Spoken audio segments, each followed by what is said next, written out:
extra ones, I think.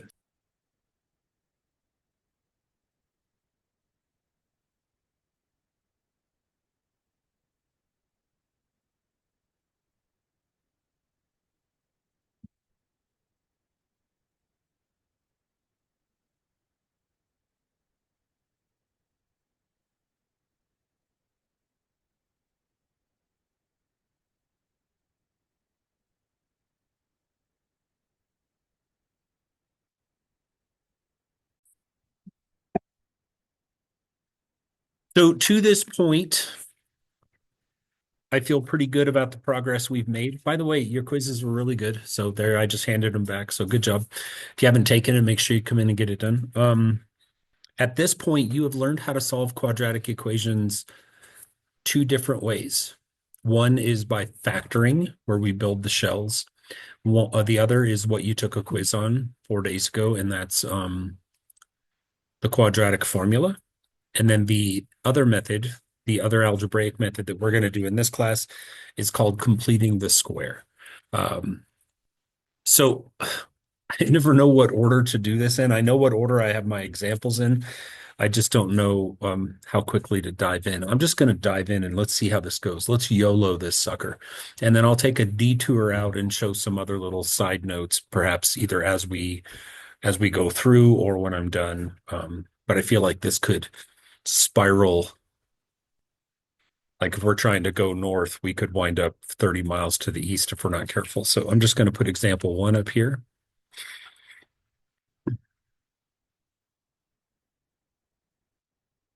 So your current understanding of quadratics is, I hope, that number one, you would look to see if you could factor it. Once you realize you can't, then you would find A, B, and C and plug it into the quadratic formula. That's pretty powerful stuff that you're capable of right now. At this point, honestly, with the quadratic formula in your toolbox, there's really not a single quadratic equation in theory that you couldn't solve. This method today is pretty specific. It's not a method that you want to use all the time because it can spiral badly in a very gnarly direction. So I'm going to walk you through one problem and show you how this works, and then we'll talk specifics. And again, we'll have to address some little how did you get this and that's. But I think the best thing is let's just cold swimming pool. Just jump in. It's the best way, right? So I'm going to walk you through the steps. The first thing you're going to do is completely the opposite of what you're used to doing, and that is that you're going to move the constant term to actually the other side. Go figure, huh? We've spent all this time bringing everything to one side, and now I'm going to throw you a curveball, bless you, and tell you that we want to put the constant on the other side. And the reason for this is you're about to, for the first time ever in our existence together, you're about to do something called completing the square. Um, and right here, I'm going to add 9, and I want you to do that too. Now, as you know from like back in 7th grade, if you add 9 to one side of an equal sign, you have to add it to the other side as well. So we're going to hop over to the right-hand side, and we're going to add 9 over here as well.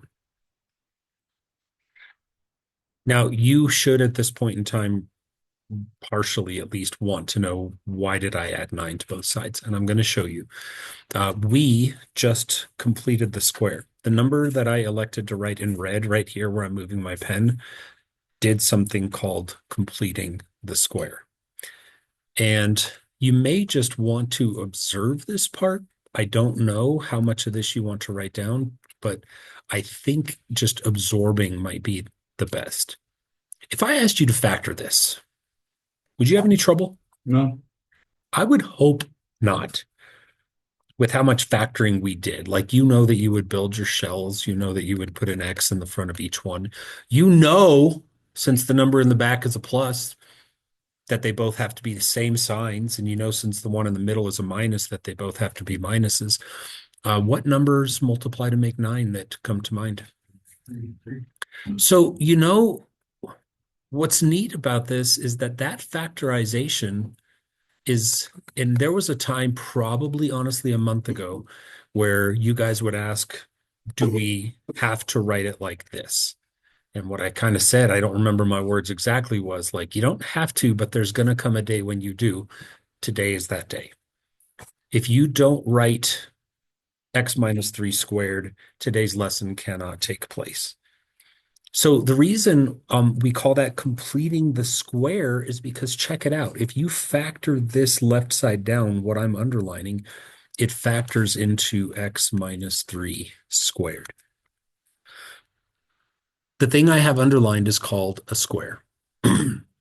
By definition, because it's x minus 3, well, squared. And then the right side, we have to do a little bit of rinky-dink like third grade arithmetic. What's 23 plus 9? 32. There's a decent chance that you're feeling a little bit uncomfortable so far. But let's press on because I've got plenty of examples. And again, we'll just have conversations maybe just kind of organically as they naturally arise. Let's see what happens. Yes, ma'am. How did you come up with 9? You want to know? Okay, I wasn't going to bring this up until the next one, but I'm ready. Are you ready? Okay, you see the number I'm circling in green? What's half of that? 3. It's not 3. It's -3. And what is -3 squared? Positive 9. That's where I got the number from. And you're going to be doing that on every single problem today. Half the middle term, square it. Boom, there's your red. Got it? All right, let's press on. The next thing we have to do to solve this equation is we have to free it up and get rid of the parentheses. And do you guys, can you think of anything in math? There's one thing on the board that's purple and I want you to look at it. Only the purple. Can you guys think of a way to kill an exponent? Like if I circled a plus and said kill it, you'd say, well, duh, put a minus. If I circled a divide, you'd say, duh, do it times. Like everything in math can be killed. How do you think you kill an exponent of 2? Square rooted.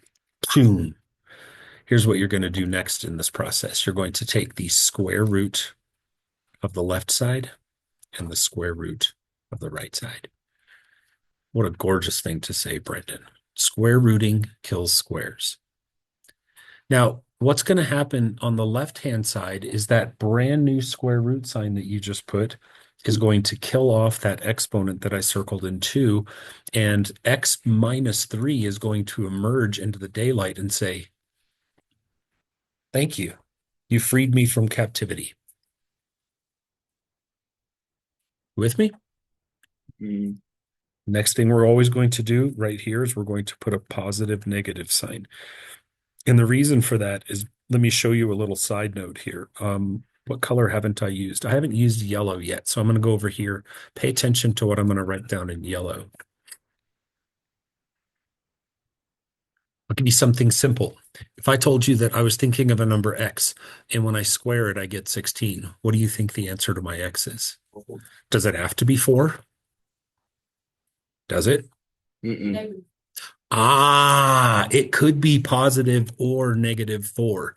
When taking square roots in the context of solving an equation, you have to consider that there are 2 possibilities, not just one.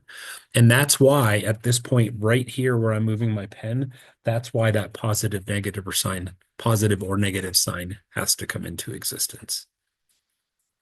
And ready for this? Here it goes. Check that out. We teach algebra, we teachers, in a very certain order. And it's one of those kind of like we have to assume you can do A before we teach B, and then you can do A and B before we teach C, and so on and so forth. Anyone want to volunteer where in the world I got 4 root 2? By rooting, by simplifying root 32. Thank you, Josh. What a wonderful answer. By taking the square root of 32, which by the way is right there, and breaking it down into, and this is one that you've seen enough times that you should recognize it as root 16 root 2, and that becomes 4 root 2. Okay. There's one more thing to do, and then believe it or not, this problem is over. The only thing left to do, this is where kind of the smoke clears and you look at it and go, wait a second. The purpose of solving an equation is to be able to say what x equals, right? And I'm pretty sure that if I just add that 3 to both sides, that I will have x by itself. So the final answer is x equals positive 3 plus or minus 4 roots of 2. Done. There's going to come a point before the end of today where you can do a problem like that in about 20 seconds. The first couple are always a little bit rough, but that's how you do it. Had we put it into the quadratic formula, would we have gotten the same answer? Of course we would. Yes. We probably would have wound up with something like this. Let's see. We would have had 6 plus or minus 8 root 2 over 2. Guaranteed. Trust me. And you see how the Dorito would knock it down to a 3 and a 4 and a 1. Boom. Let's go again. On the I'm really lost scale of 1 to 10, 10 being I have no idea what you just did, 1 being I'm good, I'm not lost at all. I'm guessing you're probably about a 6-ish right now. 7, like I don't really know what just happened. Let's go again. X squared minus 10x minus 21 equals 0.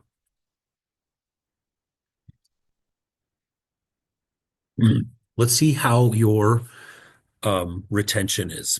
Since I just went through one, just boom, just snow plowed it. What do you guys do first? Brendan? Good. And I want you to notice, thank you, Brendan, that when I add 21, I'm going to leave an awkward void. It's like a little bit of a landing pad. And that's where the red number that Cal asked about is going to go. Let's see if you remember the algorithm for figuring out the red number. It is 25. I'm proud of you. Good job.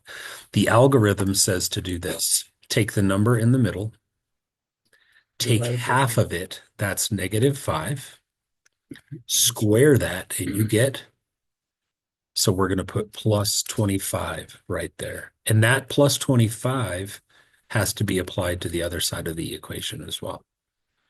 The square is now complete. Now we have to factor.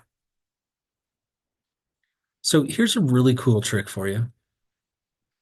I mean, it's not cool in the sense that like watching one of those Red Bull videos on TikTok is cool. Like those are cool. This is just mathematically cool. If you want to save yourself the stress of having to factor things, check out the number with the big fat yellow arrow pointing at it. Do you see it? You see it? Okay, that number is just going to go right here. Oop. So whenever you take half the middle right before you square it, when you're in the middle of the completing the square algorithm, you can just always rest assured that that number right before you square it is the number that will be in the factorization. I mean, if you are some kind of masochist and want to factor it manually each time, you're welcome to. But the system will always work like that. What's 21 plus 25? 46. What's the next step? Square root both sides. This time I'm not going to show the cute little purple square root sign. I'm just going to jump right to what it would say. It's going to say x minus 5 equals what? I'm not moving on until someone says it. Root 42 Nope. plus minus. There it is. The positive negative sign. Then I will accept your answer of root 46. That forgetting the positive negative sign is your problem is now 50% correct, which we don't want to settle for that. Look at how quickly that's shaped up and cleaned up. What's the last thing we have to do? Move the 5 and make sure that when you move the 5, you put it exactly where this red arrow is pointing to.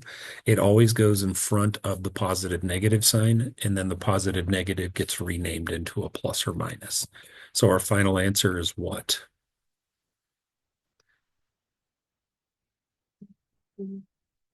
Go ahead. 5. Yeah, and why are we leaving root 46 like that? Because it can't be simplified. The only factor tree you could make off of a 46 would be a 23 and a 2, and that's a big old dumb waste of time. So there it is, final answer. Branches off. Huh?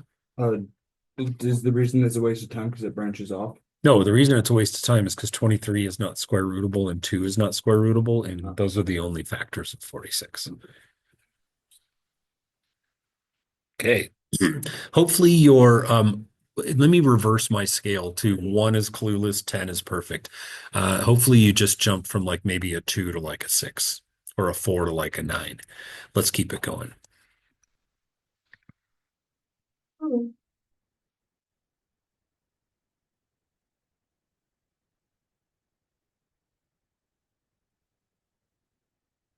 First one took 7 or 8 minutes. That one was what? Minute and a half. This one will be faster. Step 1. You put -28 on the other side. And put it over there as a plus or positive 28, right? Mhm. And remember to leave that awkward void, the space in which you will complete the square. As a teacher, I try to do something called modeling. And when we model behaviors as teachers, we're trying to get our students to do them. And I do this when we get to the super hard ones in Algebra 2. What is the first step in the algorithm? You divide it in half. Don't say it. What's it? Divide 4 in half. Yes. So take this term right here and you divide it and then you write it down right over here. Notice I am modeling for you that if it's a negative, I put a minus in front of it or whatever. I said that backwards. If it's a minus, I put a negative. If it's a plus, I put a positive, and then I square that, right? You Yep. get 4. And I do get 4. And the reason I think it's important to use this number right here is because we're going to want that as a copycat number later. So good. So the magic number is 4. We're going to add 4 right here, and we're going to add 4 right here. And again, I've said this before. I think I could teach this next step, no offense, but I could teach this to a 4th grader. And the reason is because all I would have to say to like little Johnny is, Johnny, you don't have to know anything about math. Here are my directions to you, Johnny, or Susie, or Caroline, or Ethan. I would say, put X right here. And then do you see the number, Johnny, that you wrote down because I told you to up in the corner? But Johnny's like, yeah, it says +2. I'm like, boom, just copy it right there, little man, and you're done. You don't even have to know how to factor to complete that step, as long as you are willing to write down the number in green. Stubborn kids don't do that. And that's fine. You can't change people, but it does help, especially when they get more complex. And then, of course, we got to do the little kitty math on the right side. What's 28 plus 4? 32. And we're going to now finish this off. Next step. We're rooting them. Square root both sides, which frees x plus 2 equals what? Positive negative 4 root 2. It's the second time today we've seen root 32. I didn't mean for that to happen, but I sure do like root 32. It's a good one to practice. Last step is to move the 2. What do we get for a final answer? -2 plus -4 root 2. Gorgeous. Ready for another one? I'm going to take that as a heck yeah, I'm ready for another one. Let's go. Let's do this thing. That's a plus sign, by the way. That webby looking thing in the middle. I can't leave it like that. Ah, she is. Step 1. Put -40 on the other side as 48. Next step. Divide 8 into 2. Half of +8 is +4. You should copy the sign when you copy the number because the sign will come with the number when we do our final factoring here in about 20 seconds. What's +4 squared? +16. So I'm going to add 16 and that completes the square. I'm going to add 16 on the other side because if I don't, the math gods will strike me down. What is going to fill in these parentheses on the left side? X. Plus. There it is. Equals what's 48 plus 16? 16. 48. 48 plus 16.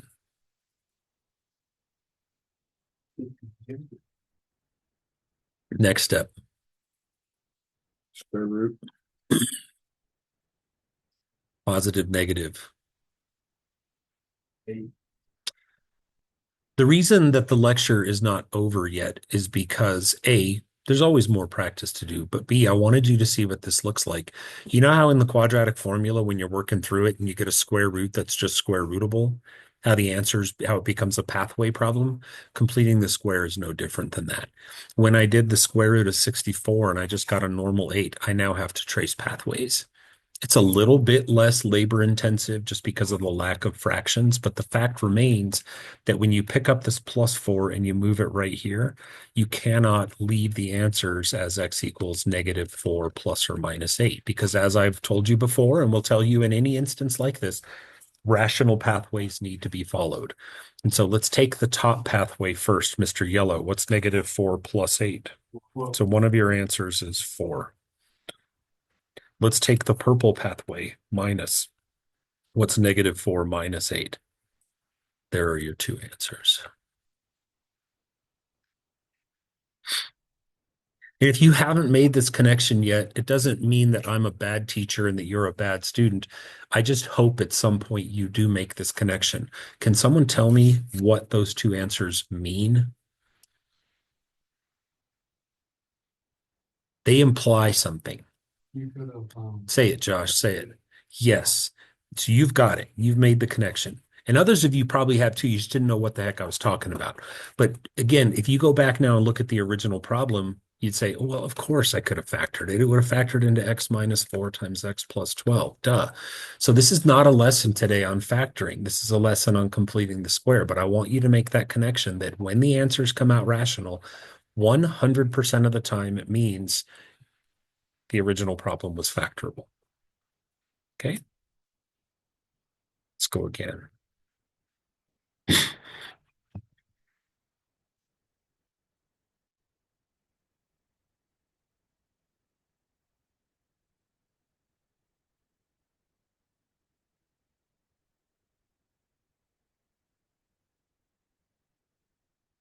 Ready? Step one. look what told me on the other side. Yeah. And I told you this a while ago that this is going to become quicker and quicker and quicker. This is hands down my favorite way to solve a quadratic equation, for the record. There's something, I don't think elegant isn't the right word, but like there's something smooth and silky about the process. Next step. Split 12 and a half. It's not a 12. And I need, listen, I'm going to be all over you like white on rice. It's May, so it's not too late, but I'll keep yelling until school's out. What is the number that we're taking half of? -12. -12. And what's half of -12? -6. -6 times -6 is -36. It's not. Positive 36. Will the red number always be a plus? Always? Yes. The reason is because the red number is the result of squaring something. And when you square something, it always comes out positive, right? So there's something you can take with you as you can say, oh, I never have to worry about the sign there. It's always a plus. Let's factor. And again, I could get little Johnny over there from 4th grade to fill this in for me. I don't know how to factor. I don't even know what factoring is. That's okay, bro. See the number up here with the white arrow pointing at? Yeah, it's a -6. Boom, copy it in there, little man. You're done. That's it. What's 45 plus 36? 81. Next step. Square root both sides. X minus 6 equals what? It's not 9. Plus minus. Positive, -9. Next step. Take that 6 and tuck it right where that arrow barks an order at you to tuck it. So the answer now says x equals 6 plus or minus 9. However, because the square root of 81 rationalized itself into 9, this is now a pathways problem. So what's the red pathway give? Okay. What will the yellow pathway give? And those are your two solutions. You see that there are two possible scenarios, right? On one side of my note card, I've got problems where the answers are going to be irrational, where we reduce and stop.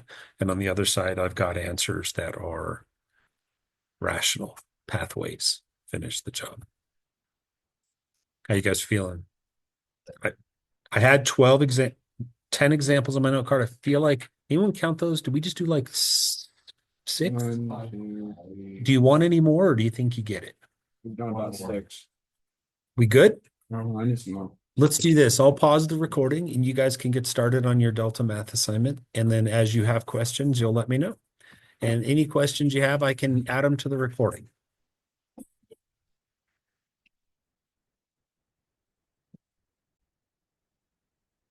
So a lot of times it'll already be set up the way you want it to be. Like this is Keith's question here. But the first step we normally would have done together would have been to say, hey, let's move that 48 or something. But in this case, it's already where we want it to be. So y'all buy that? Okay, good. Do you understand that it's already set up correctly? Yeah. Okay, so what are we going to do now? I think, aren't we gonna split -2x? It's just the -2 part of it. Yes, we're going to take the green number only and we're going to divide it in half. What's that going to be? It's not a 1. Thank you. It's a -1. And then we're going to do what to it? Square it, which doesn't do anything to it. It does. Positive. It makes it +1. So since it's +1, then we're going to add 1 right here and right here. And now you've done it. The square is now complete. Now what you need to do is factor the left side. So then you don't need shells. I mean, you just need one shell. So what's your left side going to be? Listen, it's always going to look like this. X plus 1. No.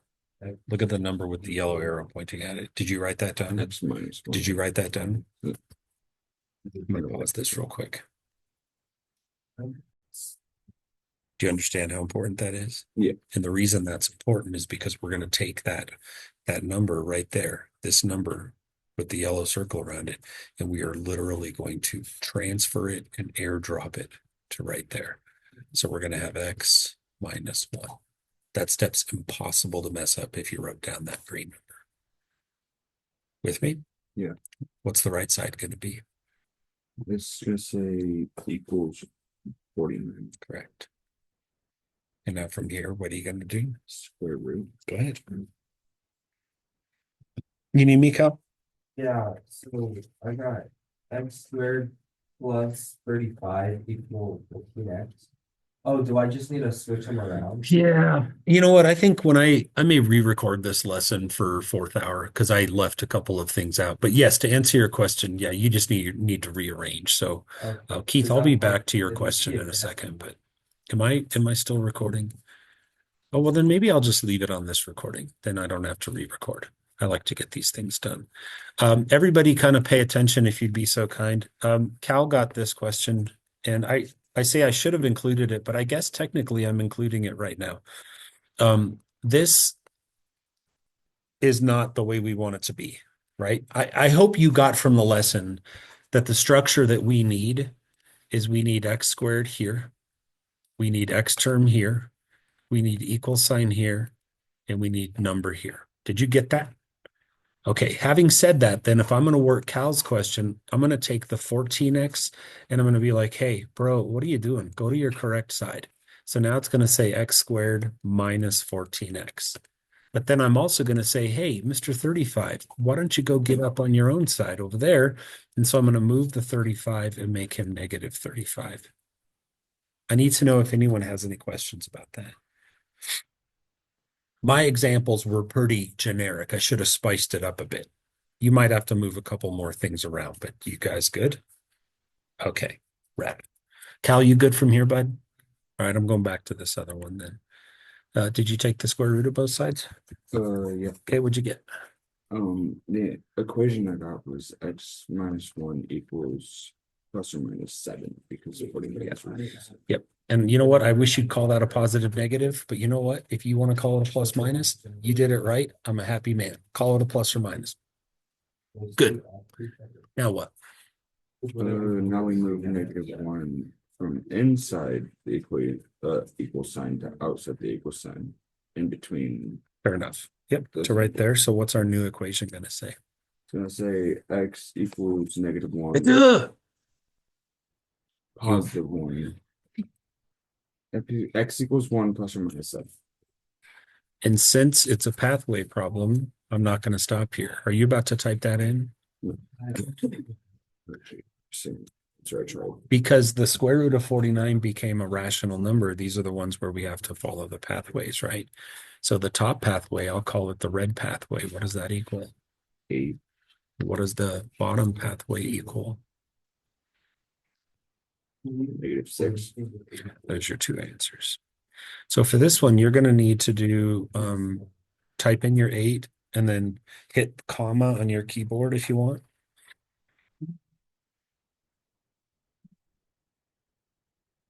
And did that bring up a second box for you? Yeah, you're good to go. Yep.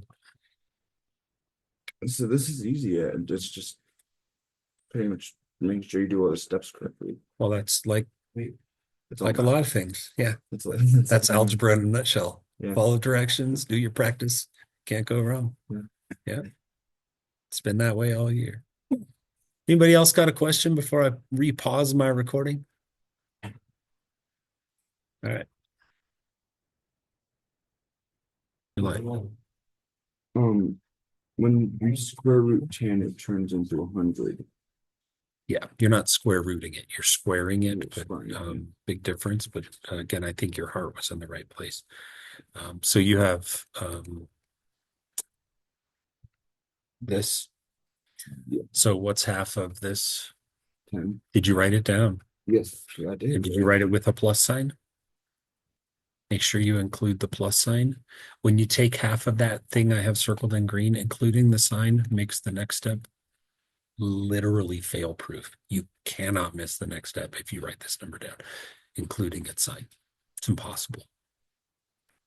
When you square that, you said you get what? So you want me to add 100 right here? Yeah. That's fine. But then I better go do it over here or the math gods shall strike me down. Beat you to an alligator pit. And then all you have to do now is factor. And you might say, well, this is scary. And my answer is, I'll go back to what I said before. There's nothing scary about this. Put an X here and then what fills in the rest.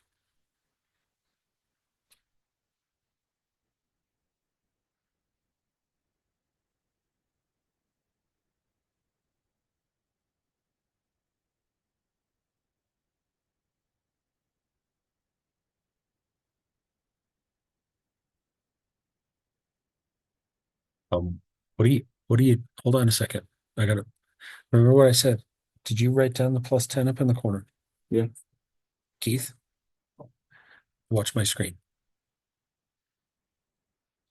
Take this. And you're done. You already have that? Yeah. Oh, okay. Negative 97 plus 100 is 3, right? Yeah. That should be great. And then what do we do?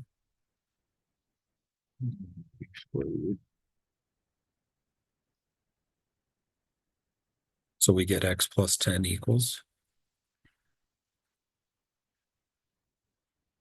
3 is isn't square rootable. what goes right after the equal sign?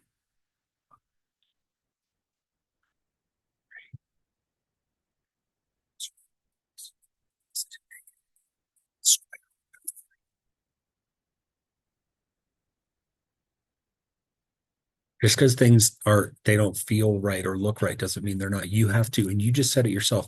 When you follow the directions to the letter, this is easy, right? Square root the left side, the parentheses and the exponent die. Put a positive negative sign, square root the number on the right. That will never be Yeah. different. 3 is not square rootable. Yeah, you can't do anything with 3. 3 is as dead as a doornail. So then what do we do? Leave it that way. No, tienes que mover 10 a la derecha. I see what you're saying. So what's it going to be? It's equal. It's equal 10. Oh, negative 10. Negative 10 plus or minus root 3. Mhm. And that's it. That's it.